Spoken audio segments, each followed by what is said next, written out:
Salaamu calaykum waraxmatullaahi wabarakaatu.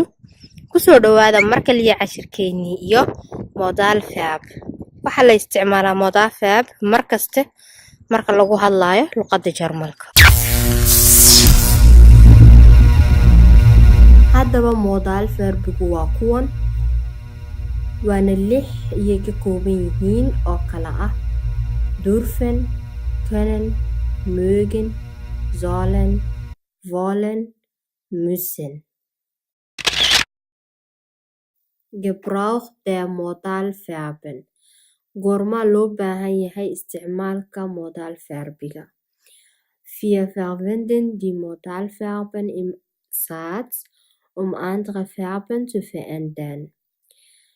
Personalform des Modalverbs plus Infinitiv eines Vollverbs. Waxaan isticmaalaynaa modal verbiga marka aan rabno in aan bedelno verbiga ku jira saadska. Sidan baana loo dhisaa modal verbiga oo loo geeyo infinitive oo ah verbigii saxda ahaa ee asalka ahaa. Tusaalahan soo socda ayaan ku fahmaynaa. Beispiel, tusaale. Hibo putzt. Hibo muss putzen. Hibo soll putzen. Hibo darf putzen. Hibo will putzen. Tusaalaha waxaan ku arkaynaa Hibo putzt oo ah presence waxaad jooga oo in ay hibo hadda wax nadiifinaysa ay tahay ama dhul ha masaxda ama dhar ha dhaqdo. Marka aan soo gelino modal verbigii müssen ahaa waxay isku bedelaysaa Hibo muss putzen. Verbigii marka hore putzt ahaa ee presence-ka ahaa hadda wuxuu noqonayaa infinitive oo isagoo buuxa ayaa lasoo dhigayaa. Waxaa isbedelaya bas müssen-ka marka lasoo gasho saanay u dhacday. Hibo soll putzen. Hibo waa inay nadiifisaa. Hibo darf putzen. Hibo way nadiifin kartaa. Hibo will putzen. Hibo waxay rabtaa inay nadiifiso. 6dii modal verbee soo sheegnay iyaan hadda tusaalayaashooda u galaynaa. Möglichkeit oder Fähigkeit ausdrücken. Waxa aan hadda ku horeynaynaa verbiga können oo aad u isticmaali kartid marka aad sheegaysid wax aad qaban kartid amaba dhici kara sida tusaalahan. Cabdi kann 3 Sprachen sprechen. Cabdi wuxuu ku hadli karaa 3 luqadood. U fiirso kelmadaha aan hoos ka xariiqay. Cabdi waa qofkii verbiga sameynayay. Kann hoostay xariiqantaha oo waa können bay ka imatay. Waxa ugu dambeeya sprechen verbigii ee infinitive-ka ahaa oo isagoo buuxa la dhigay. Isaguna sidoo kale waan calaamadaynay. Wenn man zu lange in der Sonne liegt, kann man Sonnenbrand bekommen. Qofku marka uu in badan hoos joogo cadceedda waxa ku dhici kara cadceeddu in ay gubto. Saad u arkaysiinba kann hoostaan calaamadaynay oo waxay ka imatay modal verbigii können ahaa. Bekommenna waa verbigii infinitive-ka ahaa.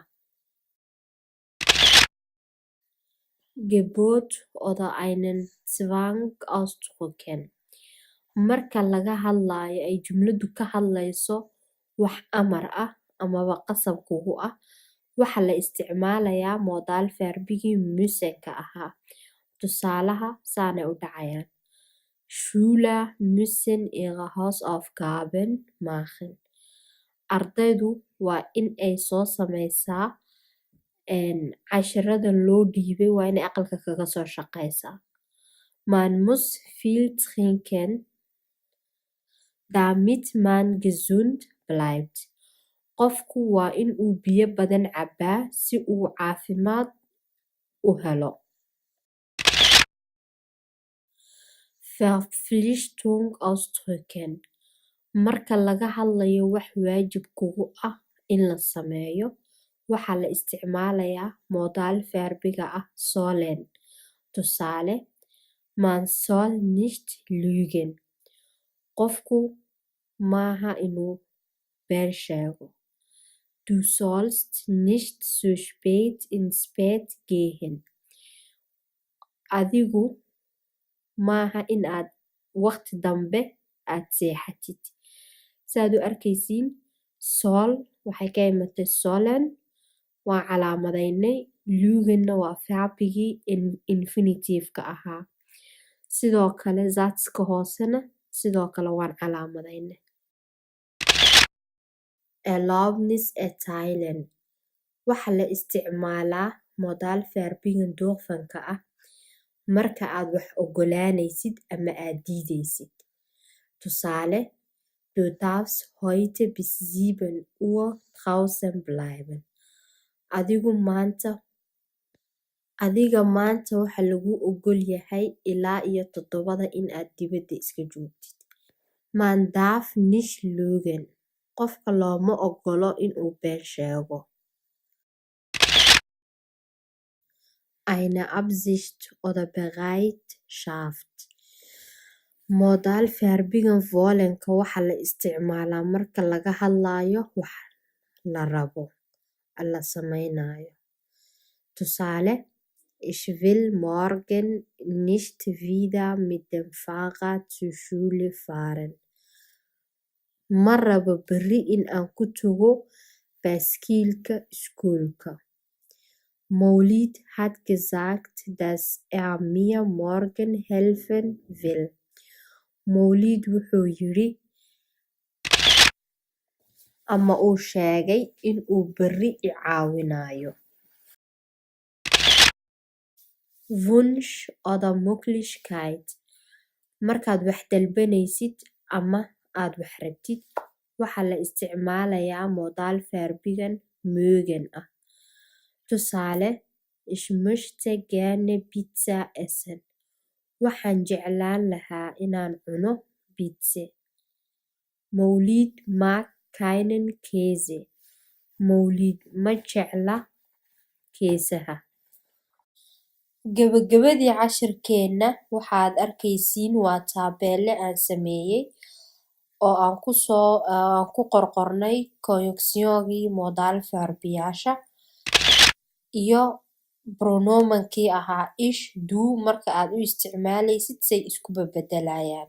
Cashirkeenu maanta intaasuu ku dhan yahay. Wixii fikrad ah ama su'aal ah commentka noogu soo qora. Wixii aad rabtiin inaan nii soo dhignana sidoo kale commentka noogu soo qora.